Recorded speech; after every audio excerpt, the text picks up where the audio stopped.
Hi everyone, let's go over my bullish and bearish Elliott wave scenarios on Bitcoin on the 1 hour time frame, starting with a scenario that actually leads to sideways movement, which is the triangle here on my chart.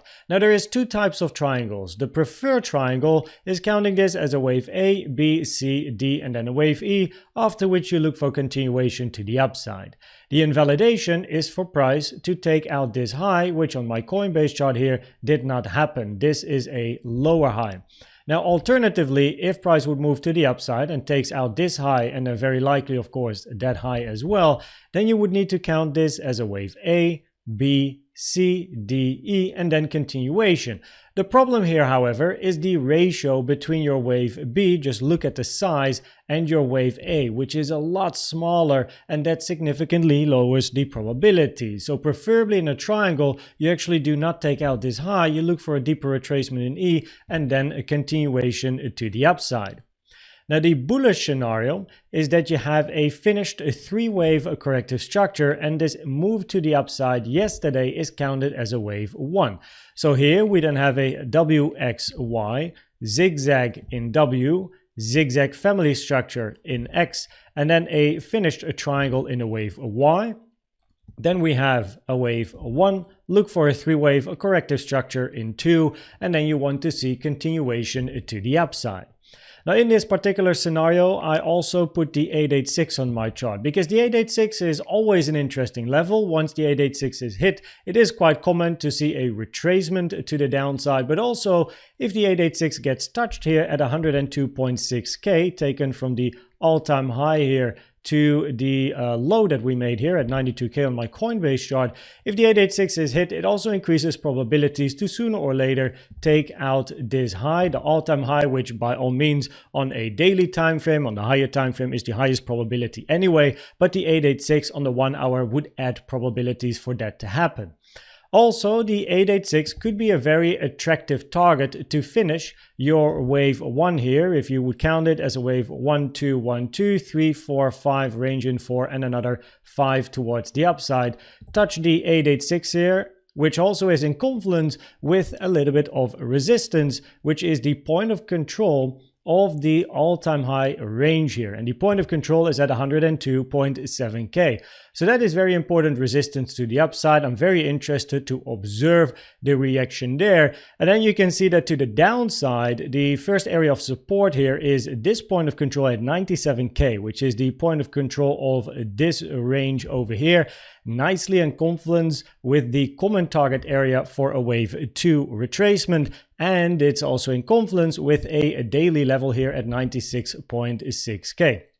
So preferably, you would actually move to the upside, touch the 886, then come down in a three-wave corrective structure. That's important. It has to be a three-wave corrective structure, and then look for continuation to the upside. Invalidation would be for price to take out these lows here. If, however, you do touch the 886, it significantly lowers the probabilities that this is a wave 1 and then a wave 2. And then we get to the bearish scenario. Now, the bearish scenario here requires price to take out the highs as well. Now, in this particular case, right, let me explain. We're looking for a bigger three-wave structure. And in this bearish scenario, you would take out the lows of this range, which from a psychology perspective is actually a very interesting scenario, right? Come down, preferably very fast, make people very scared, hit some of these stop losses, and then return it and move it to the upside. And that is the reason why I included this scenario, because the people that have been on this channel for a longer period of time, you will know what the 0.7 on my chart here means, right? And I'll be talking about it in a second. But in this particular case, there is not really any other way to avoid double zigzags that hit the 0.7. Now let's explain that as well, right? So what we're looking for here on the chart is two different counts, but the structure is quite similar. You have a WXY in yellow and you have the ABC in pink. The ABC is a flat structure. So you have a three-wave A, double zigzag B, minimum target for B is the 0.9 at 102.8k, and then you want to see a five-wave impulsive move, sharp, strong move to the downside in a wave C to move down here to this box. By the way, Also here we have some support to the downside at 89-90k here, and then down here at around 86-87k, right? So there's a bit of confluence there as well, but this is what you're going to be looking for in this flat. So for a flat to even really be relevant, we need price to move up, touch the 0.9 at 102.8k, and then an impulse down. However, for the WXY, we also want price to take out this high. So for a WXY, we're looking for a W here, zigzag, double zigzag in a wave X, and then you're looking for a wave Y to the downside, right? Now, if we look at the subdegree of X, then on my chart, yes, you can see a double zigzag, ABCW, three-wave correction in X, which touched the 0.7, and then you would look for another three-wave move to the upside in Y. There's not really any other way that I can count this very nicely as a corrective structure and still manage to fit it in an X or a B. So the 0.7, right? The 0.7 lowers the probabilities of a double zigzag. When X retraces to the 0.7 fib of W, lowers the probabilities for a double zigzag.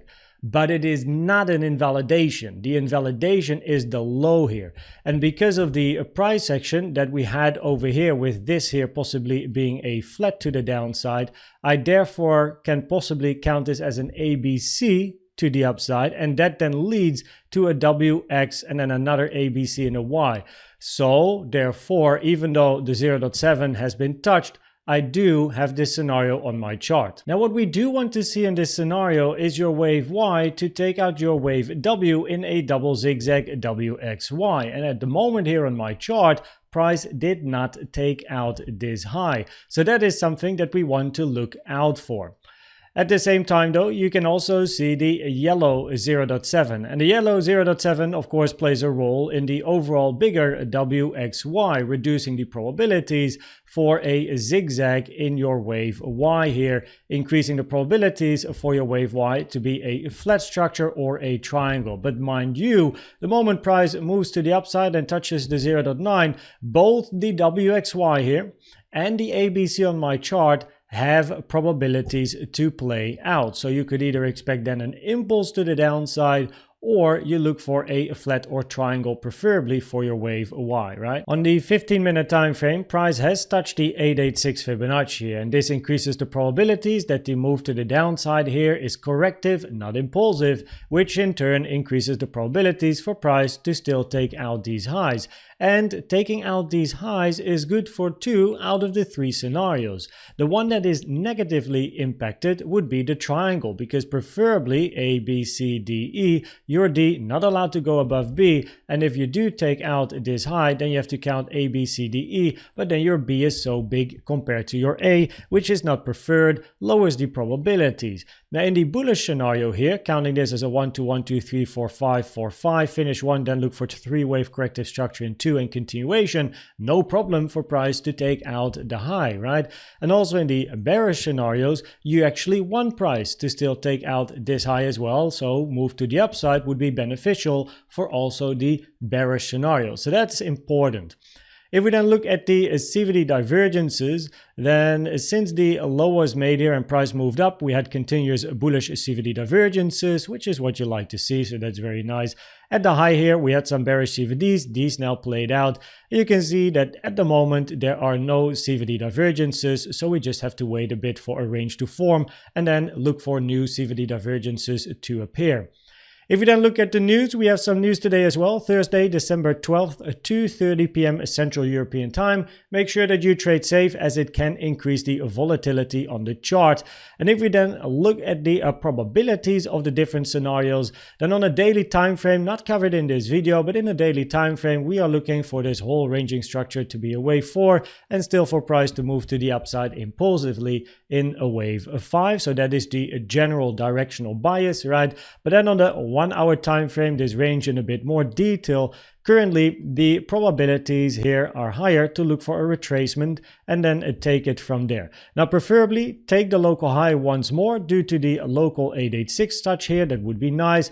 And if price comes down right now, right over here, then the triangle looks good, right? In that case, the triangle where you then look for a wave E and then another move to the upside afterwards looks good. But if price does take the high, then the bullish and the bearish scenario actually look better.